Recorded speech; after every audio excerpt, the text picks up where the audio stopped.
Hey, hi, and hello. Welcome to the PHNX Rising Show, brought to you by the Max, what on earth are you doing? I'm doing my best Ronaldo. I was going to do it too, actually. That'll be me if he actually gets to start tomorrow. But welcome to the PHNX Rising Show, brought to you by the DraftKings Sportsbook app, America's #1 sportsbook app. I'm Ramon Chavez.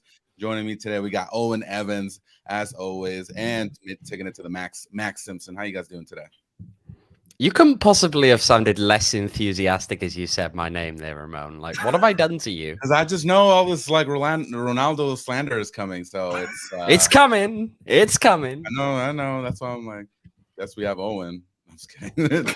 Happy to be here with y'all. Always a good time with the PHNX Rising Show. And of course, if you're joining us, make sure to hit that like button. If you haven't subscribed, make sure to subscribe to PHNX Sports. It really helps us out here. And it helps us grow, get more people, and it feeds more energy to the beast that's Owen. All that hate that he just has for Ronaldo just continues to grow. So make sure to help us out.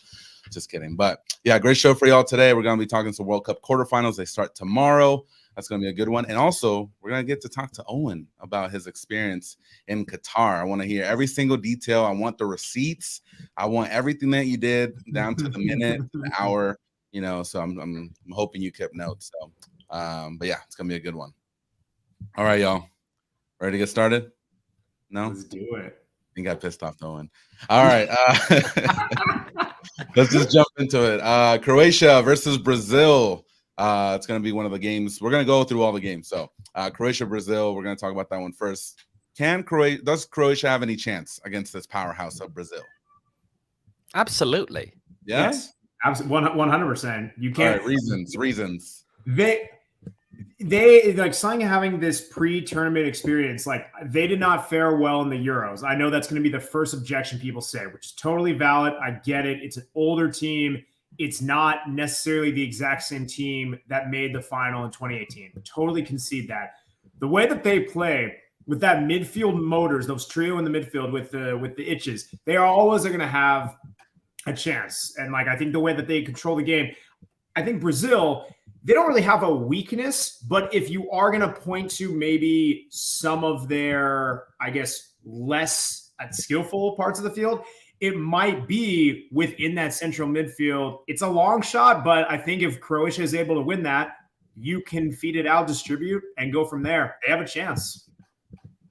I think the thing about this, more than anything, look, Brazil, do they have more talent in that squad than Croatia do? Absolutely. Absolutely. But when you get to this stage in an international tournament, talent is only a part of the picture. There's a lot of just smarts and kind of just a willingness sometimes to just be negative as well that comes in.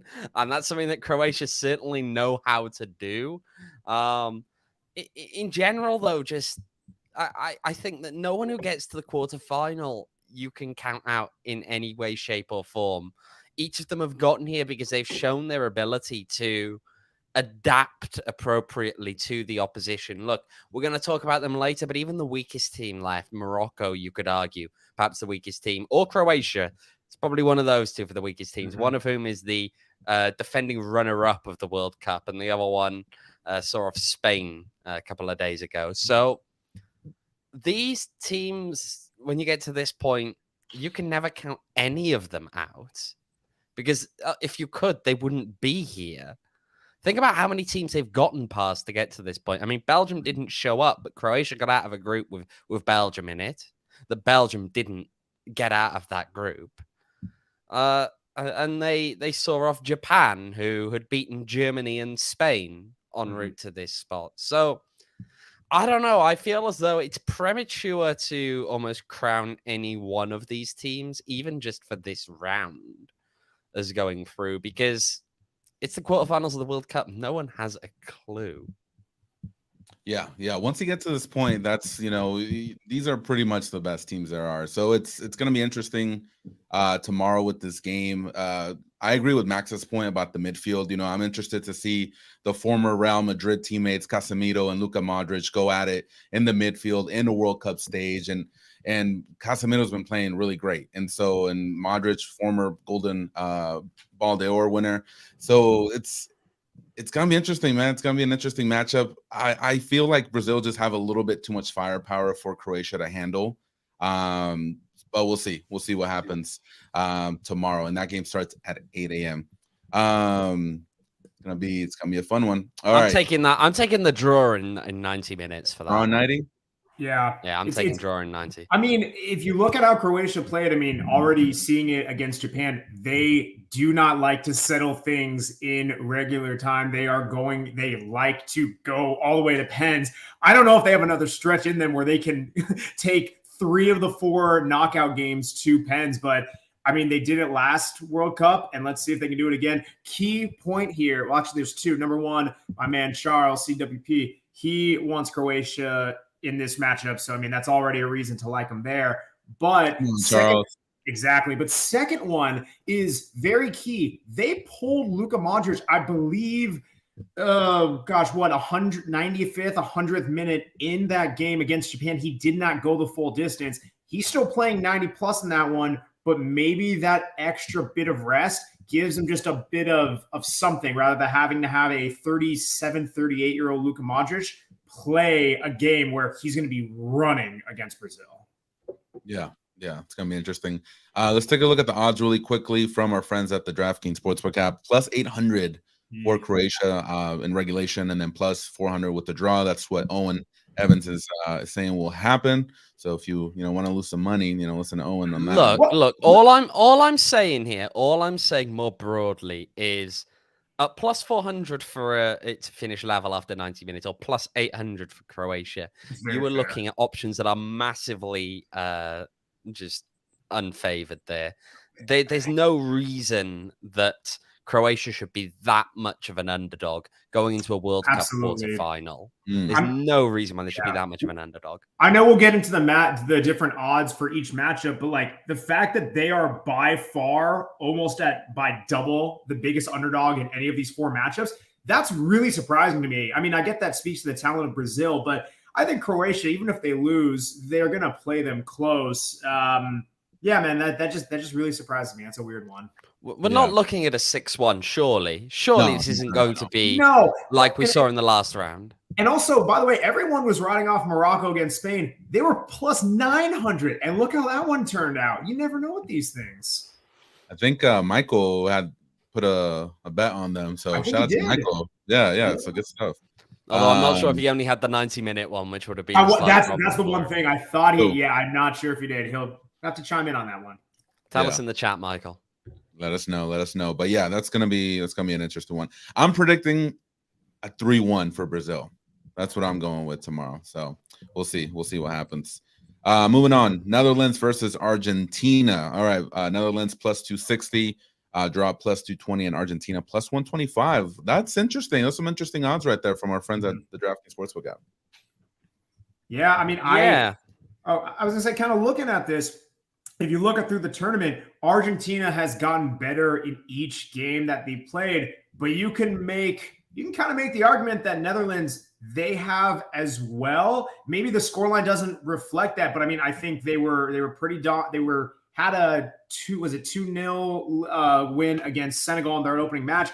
But then after that, they just played dominant, and I think they got better every game. These are 2 teams who are trending upwards. I don't know. I mean, listen, everyone I think is putting stock in Argentina with the whole Lionel Messi last saga, but I would not be surprised, and I might end up taking it. I might take Netherlands in this matchup. I think that their attack, the way that they play gives them a much more methodical and more ways to win versus in Argentina. They have more pieces than just Messi, but I think their attacking style, it's pretty much like you can only go forward. Whereas Netherlands, they have that bit of like Dutch flair. They can play a bit on the counter. They can play a bit of possession style. They just have more ways they can beat you. I think it's worth noting, you mentioned there that Argentina have felt like they've improved every game. But seriously now, let's talk about this. Both of these sides faced what are realistically, whether the American fans watching would like to admit this or not, second-tier nations in the last round. They did. They did not play elite countries that are ultimately fighting for the title. They played those next tier down kind of countries. However, who would you say really had the better of their round of 16 game between the Dutch beating the US 3-1, the Argentinians beating Australia 2-1? Who do we think had the best of those games? Oh, without a doubt, it was the Dutch. I mean, to me, I don't even think it was that close. I mean, Argentina, I think they could have had chances to pull away further, but like they let the Australia hang around. And towards the end, you could have thought it could have been 2-0. Even when we were at Four Peaks, I hate admitting it, but like even after US pulled to 2-1, we're thinking like barring a miracle, this game is over. So I mean, yeah, the Dutch looked much more convincing.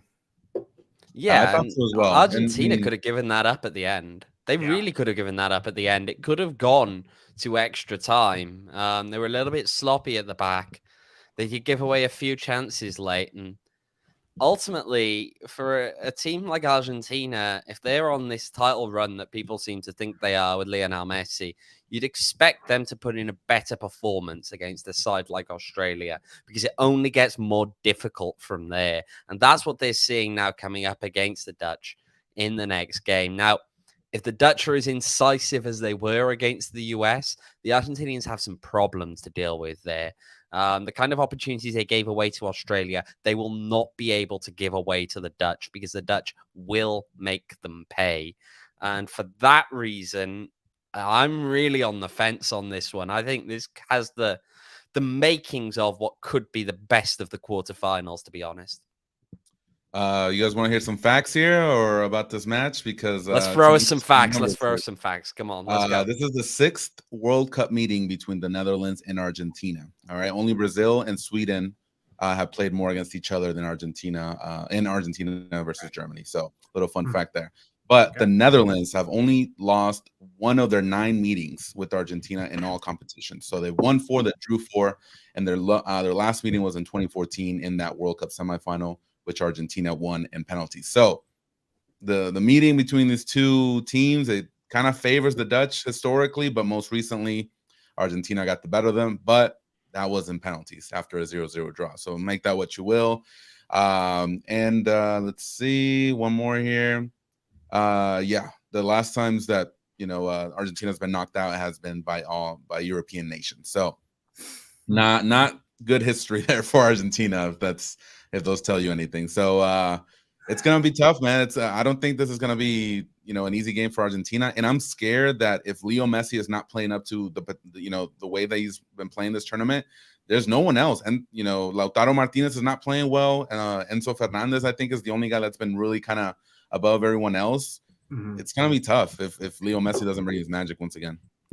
And that's a serious point to make here because Lionel Messi is not the player now, I don't believe, that is capable of picking this team up and carrying them all the way.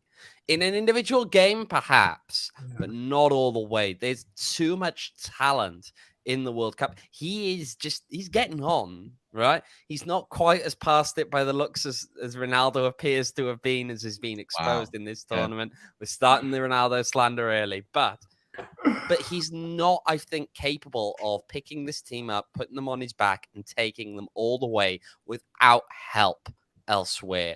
I just don't think that he has enough left in him to be that player anymore. And it comes to everyone. That's not a slight on him, right? He's coming towards the end of his career, and it's been a very decorated career, but he needs help, and he needs help from the others to actually step up and help get them over the line.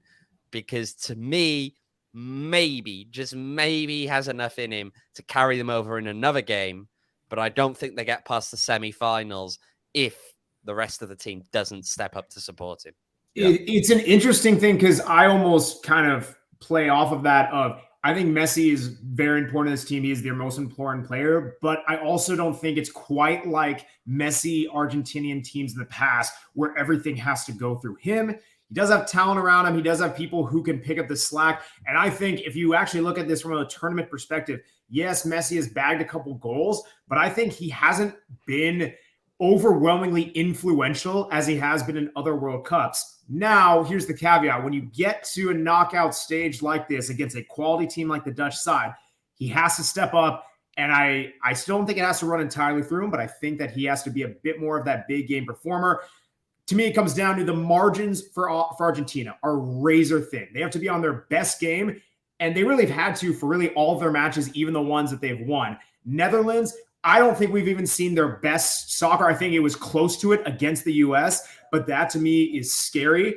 And I think to me, that's why, like, if you take away the fantasy of, hey, Messi's last run, let's get to the Argentina-Brazil matchup. When you really take that away, I think this is just flat out a Netherlands team that plays pretty close to close with talent, but at the very least, it is going to be a team that I think they're just running smoother.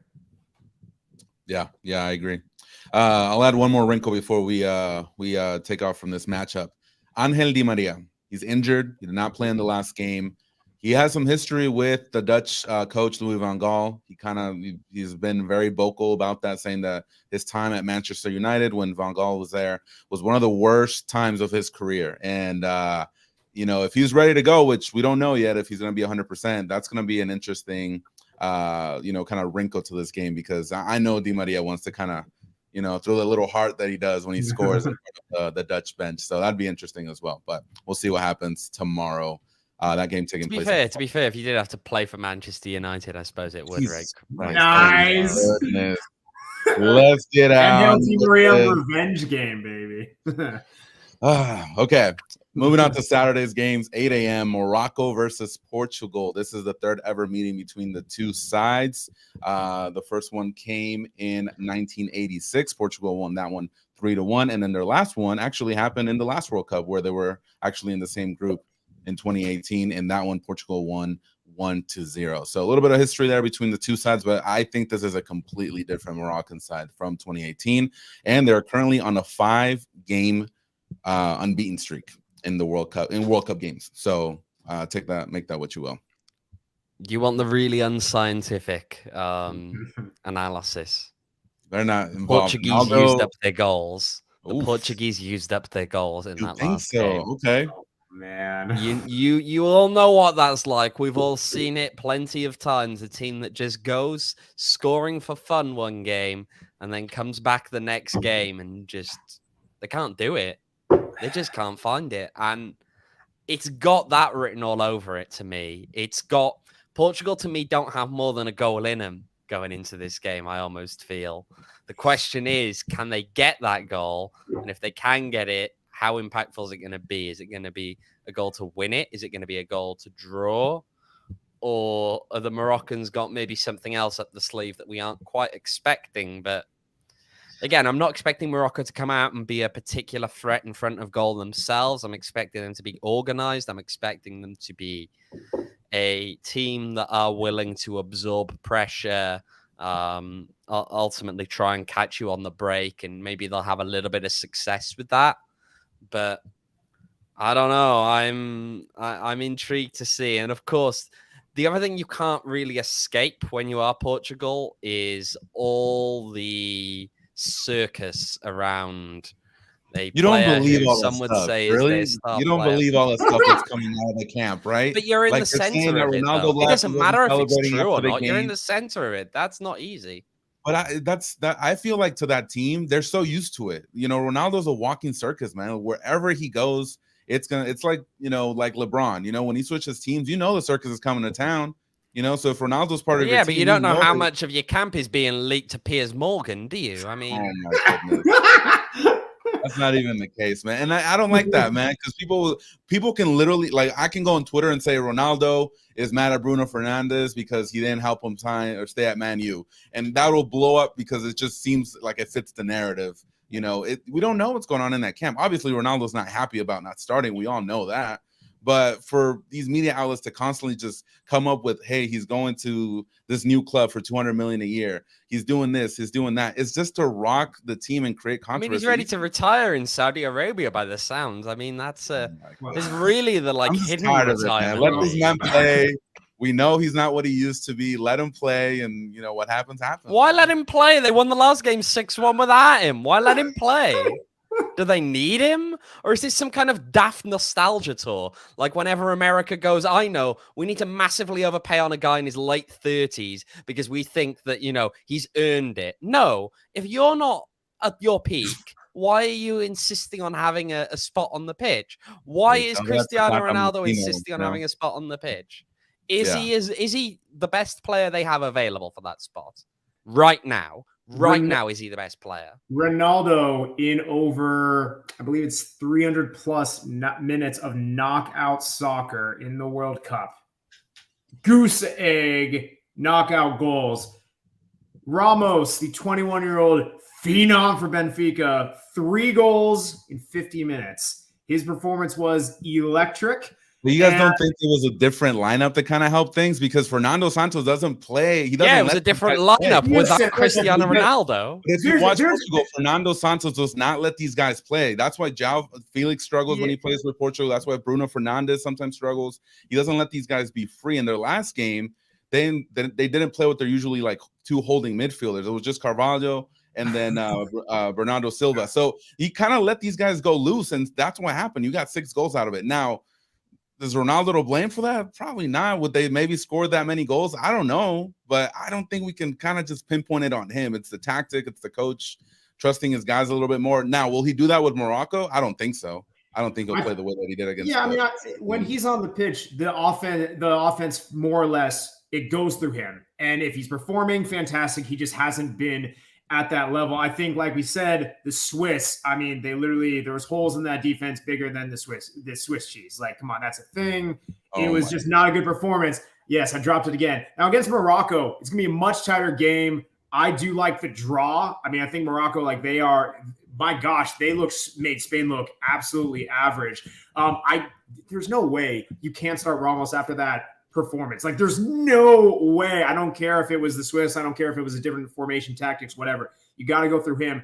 I think if this game is 0-0 going into the second half, you will put Ronaldo in at some point. But I think you give them a big leash, let them propel them by the momentum. But I think this one does go to draw. I'm going to even say right now, I think this goes to pens. I think this will actually be a very entertaining 0-0 match. And in almost from an opposite perspective from Netherlands-Argentina, where that's going to be all attacking. I think there will be spurts here and there, but I think this is going to be a chess piece that is won in the defense. I'm very excited for this one. This also might be one of the better ones all weekend long, or all Friday. It's a serious question now, and this is the question. You think it goes to a kicks from the mark? Here is the real question in this. Cristiano Ronaldo is in the middle of, look, I know you said he's always in the middle of a circus, Ramon, and you're not wrong. He normally is in the middle of some kind of circus. But this feels different. This feels like it's people questioning if he's done. People actively wanting him out of the Portuguese side in a way that's perhaps a little bit different than what we've seen in the past. With all of that weighing on his mind, and the fact, of course, he was dropped for the last game, with all of that weighing on his mind, if he has to step up to take a penalty, is he actually going to make it? Yeah.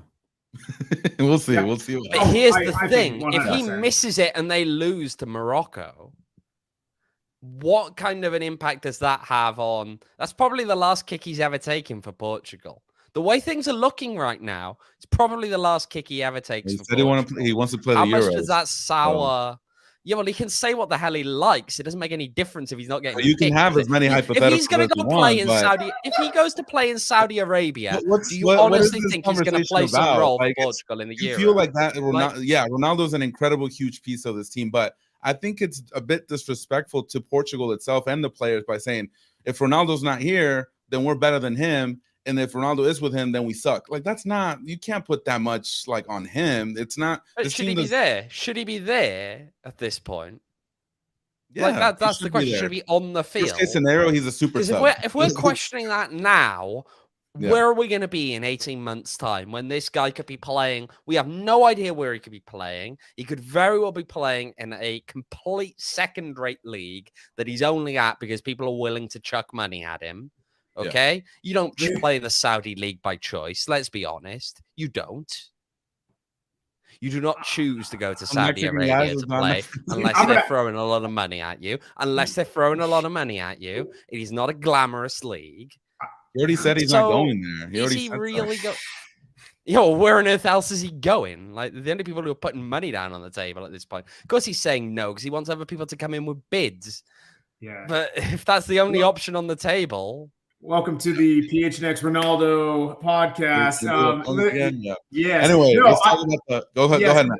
Oh, I got just a take that is going to absolutely piss off both of you. I think in this stage of his Right, career, no, Max, Max. If you're just going to wind us both up, then an older, a little more talented, but more dramatic Gareth Bale in the role that he has could be a super sub. Talented, he is good for a goal, especially in those dire moments where you need to. But I don't think he's that guy where you can start him and build your attack around him. Okay. Yeah, that makes sense. Okay. I don't think Owen's happy with that one, but I know he's not. He's stewing. He's stewing. Just the odds. Let me just clarify. Can you just repeat that one more time? The original line. I feel this is gonna get out. Just repeat it one more time. Yeah, no, I'm gonna dodge past that and just keep going on. All right, no, Max, just give me that line again one more time. Come on. No, let's move off the rails. Let's keep going. Max, I'm not letting you move on. We're gonna keep. I'm going on about it until you say it, Max. Morocco plus 475 in regular time. Give me the line. Portugal negative 150. Max. Producer Sean, mute this man. Yeah, mute this guy. No. Plus 235. So that doesn't work. I'm afraid. No, Max, give me the line. Oh my gosh, no! Let's get it going. Let's talk about England. Again. Let's talk about our friends from England really quickly. Oh no, now we're getting even worse. All right, England. Let's do it. Welcome to the PHNX France podcast again. Blues. All right, England versus France happening Saturday at 12. That's going to be a great game. Some are saying this is going to be the best game out of all four. That's what I've been hearing. Well, that's because they're English. Yes. No, France are going to smack them. There we go. Thanks. That's the analysis done. Bye. It's a really tight game. On the DraftKings Sportsbook, it has England plus 200, draw plus 230, France plus 150. You're essentially saying it's a coin flip. I don't know what people have been French watching. Are smack them. Has it really been that close? Like if you look at the results, like purely the results, maybe. But England, yeah, they have talent, but I think I think out of all the games, this one has potential to be a blowout. I think give me a 2-3 goal gap for France. Hammer the French. Really banking on I'm just wondering. Here's the thing: if Mbappe or anyone, frankly, gets the French off the mark, do you not see the English conceding more? Absolutely. This game will have goals for sure. Absolutely. I can see it being I get the feeling if the French go 1-0 up, they're going to score 3 or 4. Ooh. And the English might have a goal in them, but I don't see the. I don't know. We'll see. Historically, go ahead, Max. I was going to say the matchups. You have Mbappe against presumably, I think if he's healthy still, right, Kyle Walker, which that'll be enticing. But then you got Dembele against Luke Shaw. No partial disrespect, not even a Man U thing. I promise, Ramon. It's not. Say no disrespect. You're trying to be disrespectful. So. I mean, come on, man. He's been carving people up all tourney. I just don't think this one is this close. Plus, you got Giroud in form, Griezmann coming back into 2018 mode. I don't think it's close. It's remarkable. Yeah. We said that the French were like the walking wounded going into this tournament, and here we are saying that they're just going to smack everyone. Why not? It's that easy, apparently, for the French. They're on B-team mode already, and they're still just brushing people aside. I mean, just imagine what this team would be like if the side was completely healthy. Yeah. Just imagine. Yeah. The fact that Deschamps said, hey, I know Benzema's injured, but we're not going to call anyone else. We're good. That just tells you how much talent there is on this team. So Benzema, Pogba, Conte, so many people. Yeah. Crazy. This will be the third World Cup meeting between England and France. England, to your delight, Owen, has won the two meetings, the last two, 2-0 victory in 66 and then 3-1 in 82. But France we know how relevant those ones are. Incredibly relevant to the modern day. He brought up Eusebio from 1966 last show, so I don't want to hear. Yeah, well, that's a different one when we're talking very specifically about is Ronaldo the best Portuguese player to have ever played the game? And the answer I'm giving is no. That's relevant, not the fact that England beat France with players that are all dead. Eusebio was playing with plumbers, man. They have to go back to work. Anyway.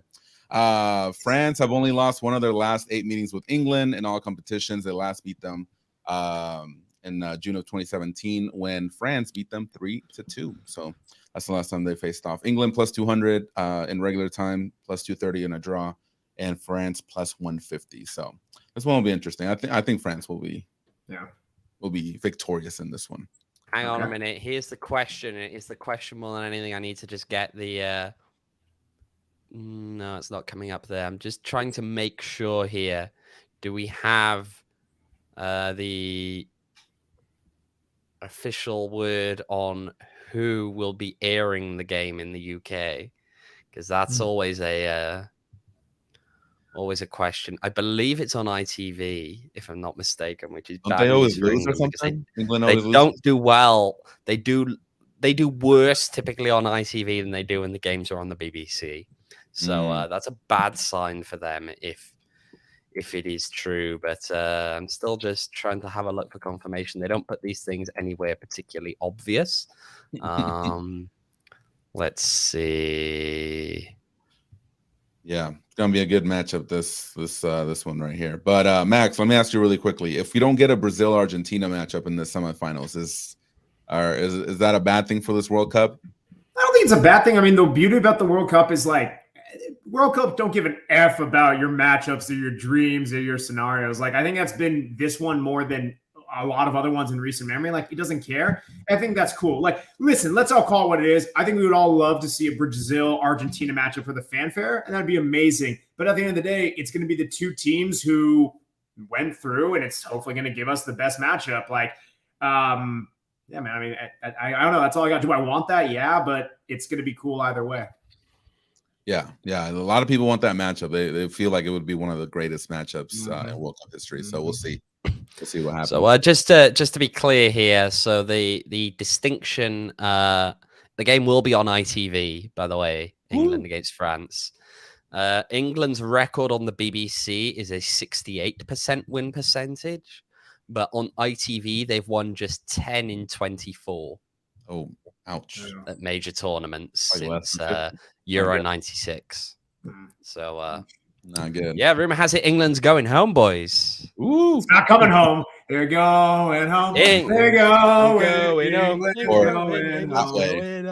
We'll see. We'll see what happens. We'll keep you updated. So by the time we come back on Tuesday, we can talk about what the. By the time we come back on Tuesday, either things are going to be very positive, one of the finals, or very negative, and we'll see how that goes. That's true. And speaking of DraftKings, guys, if you guys haven't downloaded the app, make sure to do so. Right now, the NBA is in full effect. If you guys saw the Suns game yesterday, I feel really bad for you because I did. I put a bet on it, and it did not go well. But if you guys want to make some more money on the NBA, and you guys are new to DraftKings, you guys can download the app now. Use promo code PHNX, place a $5 pregame money line bet on any NBA team to win their game, and you can get $150 in free bets if they do. And again, that's promo code PHNX only at DraftKings Sportsbook. Minimum age and eligibility restrictions apply.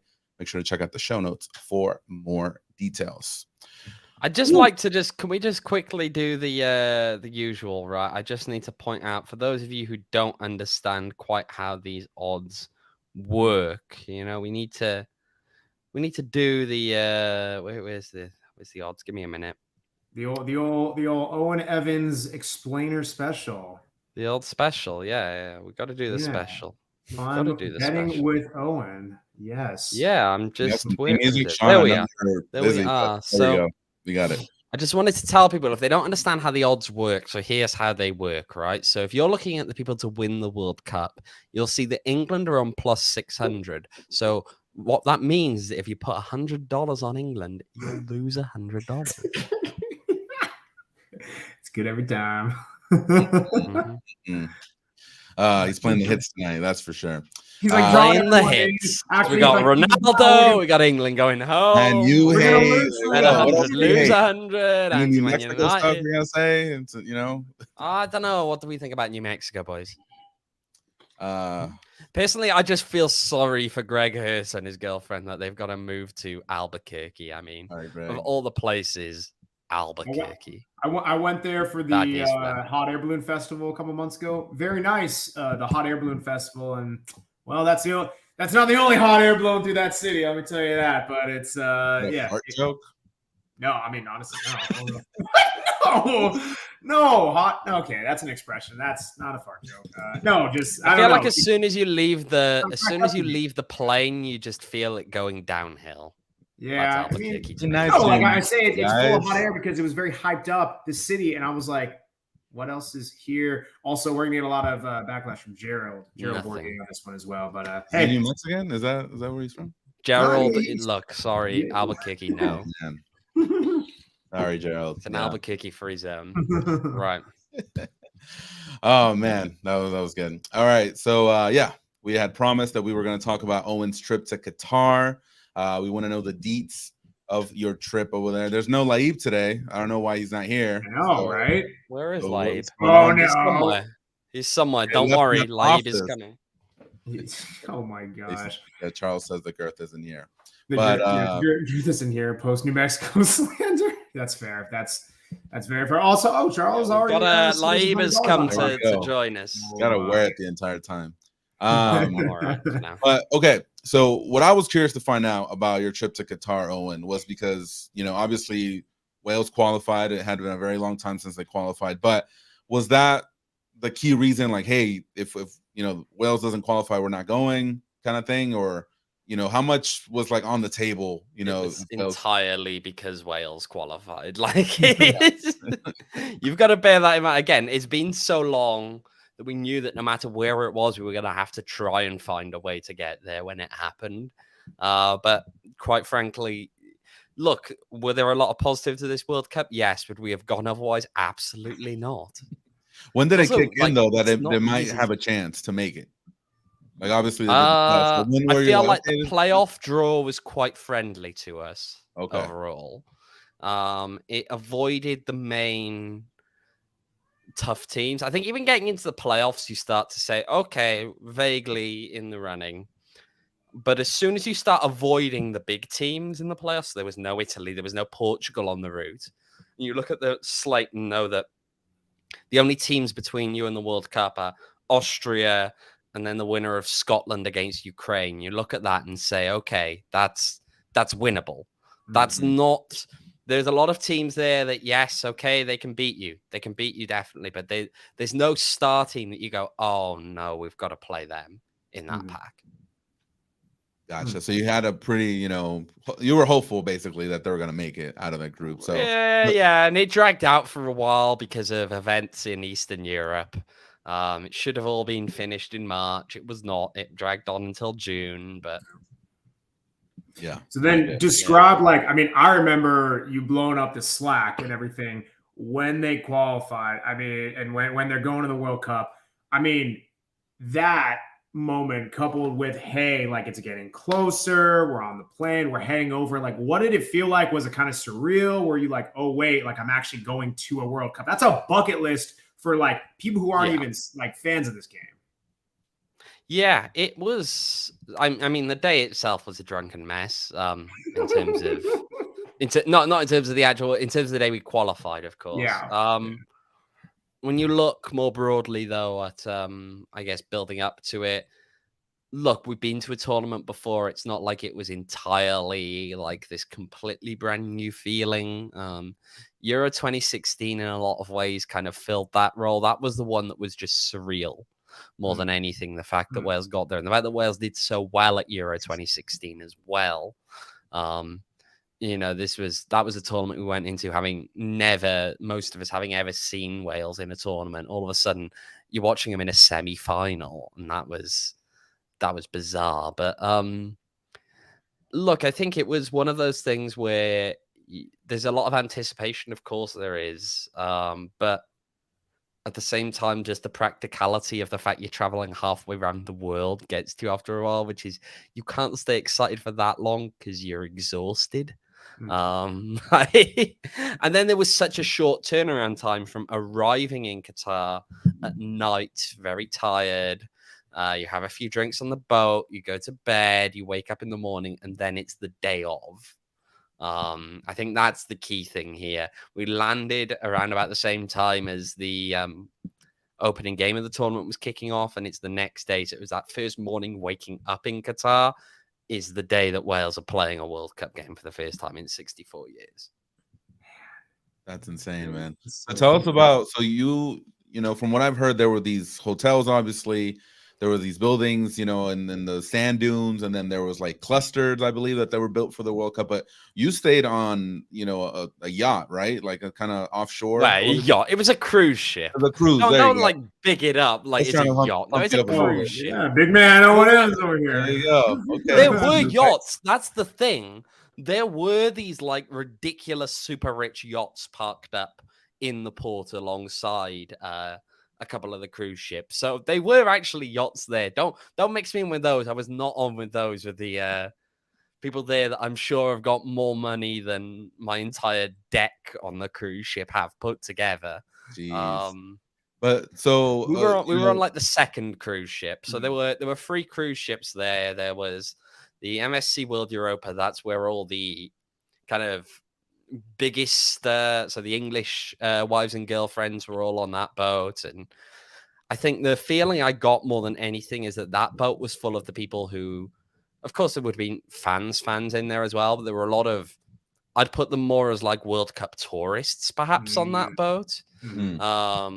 And then you had the slightly rowdier fans were on our boat. We got a noise complaint on our boat, apparently, from the boat next door, full of the people with more money. And then there was another boat that they drafted in at the last minute that apparently wasn't very nice. But yeah, we weren't on that one. All they did is took longer on the way the bus in.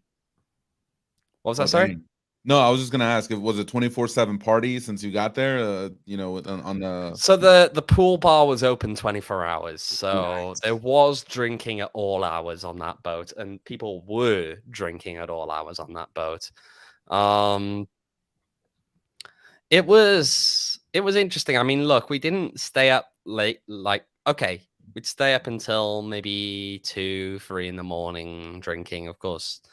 Stayed up later than that after the US game because it was just, I guess, the relief of getting the first game out of the way and getting a point. And so the bar was open late there.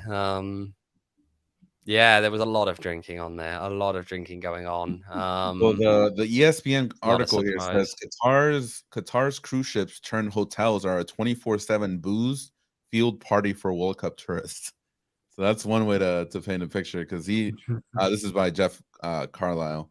Worth noting that a lot of journalists were reaching out to people on cruise ships because they couldn't get onto them. It was very much managed like if anyone has ever taken an actual cruise, it was very much like that, whereby you have your card, they're scanning you in and out. You're going through security to get on the boat, all of that to get in. So it was quite well managed in terms of you had to be supposed to be on that boat to get on that boat. And that's why I feel like we had a lot of, different people would get messages. Essentially, anytime people were like posting videos and stuff off the boat, they were getting messages from journalists trying to ask questions just because they weren't allowed on the boat. Yeah. The article here says that for $50 you can get a day pass, but you couldn't stay overnight. Yeah. It said. So I'm not sure why you'd want to in a lot of ways, but you could. Yeah. You could. I mean, the boats were nice. I wouldn't say they were that. Was that the only place you could really drink all night, as far as like in Qatar, if you were in one of those? Good question. I'm not sure because we didn't really try drinking outside enough. I'd imagine some of the hotels were probably serving drink late and all. And it's not as though it was cheap on the boat drinking either. Like it was similar prices to what you were probably paying off on there. I heard $15 for a beer, like a draft beer. Does that sound about right? That's roughly about right. It was 14 or 15 euros. So they were charging in euros on the boat because it was a European cruise ship. But yes, at that. From your stay there, what fan base would you say was the loudest? Not, we'll talk about the in-game ones and then out of the games. Which ones do you feel are the most, that were out of the games? Oh, depends where you were. If you were in the spots, if you're in the souk, you're going to find that there were just shed loads of Moroccan, Tunisian, Saudi fans, banging drums around the place at all hours. On the way to games, I mean, those were making noise. There were a few others as well. I mean, Argentina obviously were in big numbers. Brazil were in big numbers. Iran were in big numbers. And I mean, Just at random, it felt like you were never more than about 2 minutes away from someone wearing some comically large sombrero and singing a Chucky Lozano. Like it genuinely everywhere. So I don't know. It was an interesting one because I think, and look, there's a lot of baggage around this World Cup that we can't really ignore because it is there. And so perhaps it's sad that in some ways that's the World Cup that Wales managed to qualify.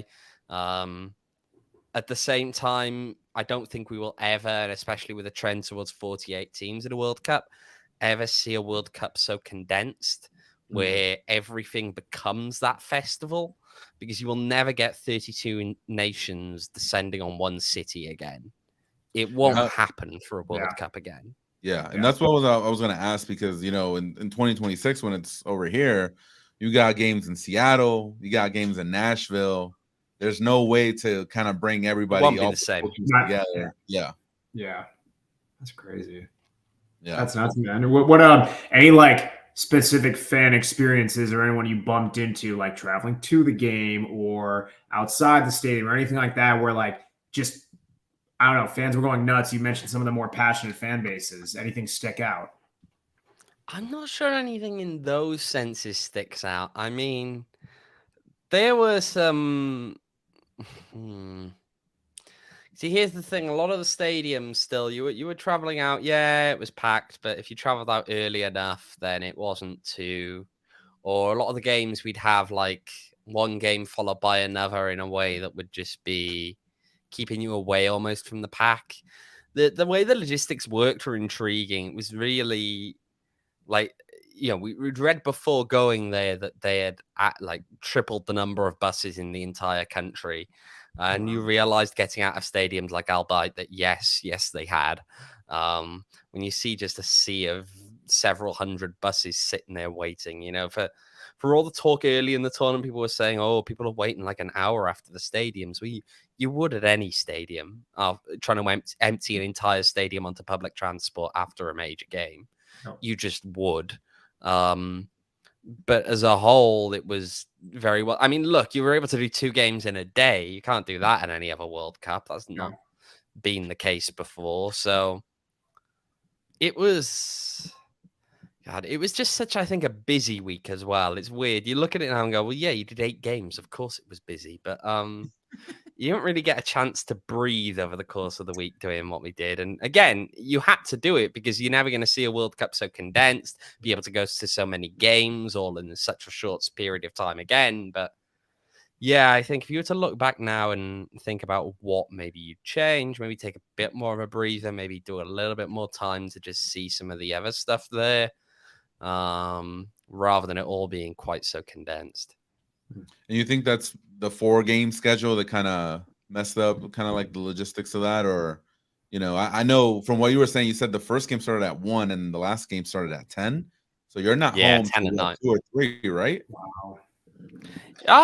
I think we only did one 10 o'clock game. So yeah, we got back at about 2 o'clock after that. It was the opening Wales USA game. It was a 10 o'clock local time kickoff. So yeah, you get back at about 2, but it was fine. I mean, the metro runs until 3 in the morning. The buses that were taking us from the metro back onto the cruise ships ran 24 hours a day. It's interesting because I suppose because you're traveling there and you've got the time difference getting there anyway, it doesn't really make any difference. You just adjust to that. What also didn't help, the sun was weird timings compared to the time zone. It was like the sun would rise before 6 in the morning and set before 5 at night, and so everything was just weird time zone wise. But you just adjust to that, don't you? I mean, if the games are at 10 and you're landing, and it's like a 10-hour time difference anyway versus what you were used to, then you're just going to adjust in such a way as to not be too tired when those 10 o'clock night games come around. Yeah, for sure. Before we wrap up this conversation, thank you, Owen, for all your answers in regards to this. But looking ahead to 2026, you know, you now haven't experienced the World Cup. What's the tip And what are the tips that you kind of would give to people besides the Laiv staring into my soul? Apparently they're not selling these online anymore. I think they've run out. Wow. So it's a genuine rare specimen of a live hat here. But yeah, Owen, what are your tips for people in 2026? Like as far as buying tickets or just, it's obviously it's going to be different from Qatar, but what are your tips, having gone through the World Cup experience? Oh, tips. Book early. Do not hang around expecting that tickets will just be available late, because you don't want to be stuck in that mad rush. You don't want to be using some of the resale sites that people have gotten used to using for the World Cup compared to what you'd use for domestic sports here, because FIFA does not look so friendly upon those. And the last thing you want to do is spend several $100s and ultimately not have tickets because FIFA have chosen to cancel them. I mean, worth noting that like all the tickets I had, FIFA had my name on them. They all have to be handled through FIFA's ticketing app. It's restrictive, but it is what it is. The other thing is that you'll spend a lot of money on resale sites anyway if you're trying to get the kind of tickets that are available normally. Trying to think of anything else. Just go to as many as you can and have fun. Make sure to take in games other than just the big name teams. You will not have as much fun going to a game between two big name countries as you will going to a game that has smaller reputation countries that will bring a much more passionate atmosphere, right? I'm going to be perfectly frank. I'm expecting the big names to be utterly sterile in the US because the stadiums are too big. There's going to be far too many home fans that won't do very much in the stadiums. And so they're going to be quite sterile, I think. But you enjoy some of the smaller ones where the fans are that bit more passionate, where for many of them, it'll be the only time they'll ever see their country in the US.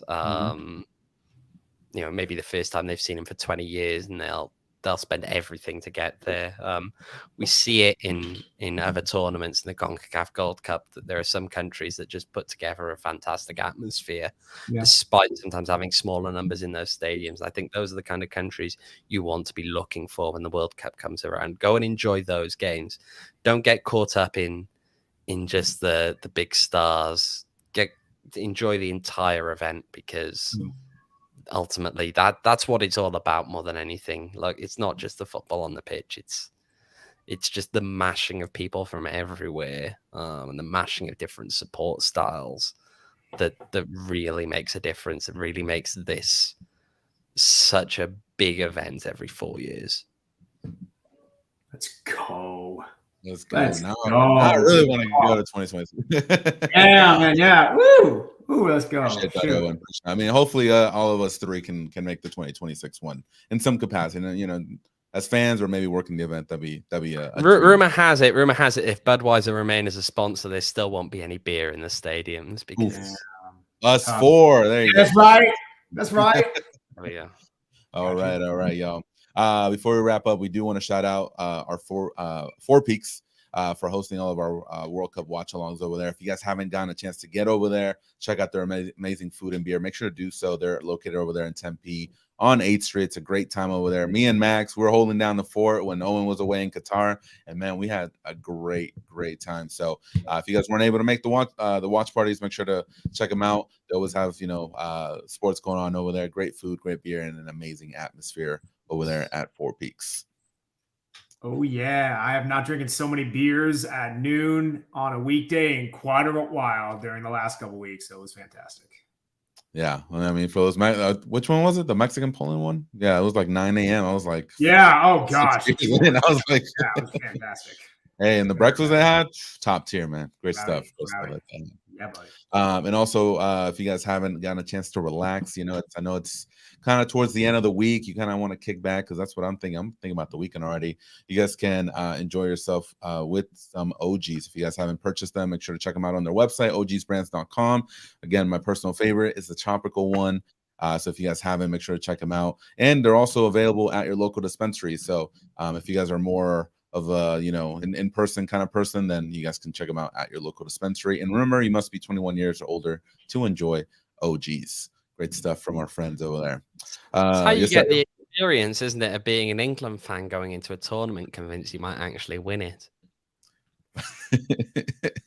Oh man, watch them like just beat France. That would be insane. That would be crazy. There you go. Producer Sean. He wants to go to the World Cup as well. All right, y'all. Anything else? Yeah, I just real quick, and we're gonna be sharing it more on future shows. But I mean, hey, if you would like to improve your golf game, just like Gareth Bale, we have the event for you. We are teaming up with not you, Lai. We are going to be teaming up with Dobson Ranch Golf Course for our first ever PHNX Tea Party on January 13th. It's going to be super fun. We're all going to be out there, beer, food, drinks, games. Laib will make an appearance.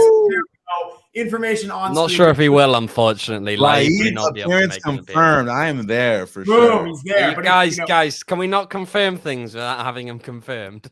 You're right. Well, we'll talk to our people will talk to his people. But yeah, Laib's, pending.